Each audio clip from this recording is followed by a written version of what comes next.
નથી, મળી કઈ કહેવું નથી, છોડવાનું કારણ જાણવું નથી, મળવું નથી, મળી કઈ કહેવું નથી, છોડવાનું કારણ જાણવું નથી.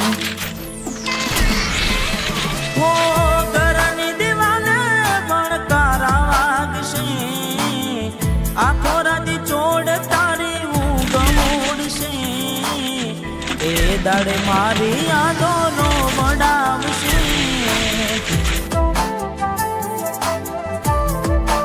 અરે રે આજબ જે પોટા મારા કોમ લાગશે.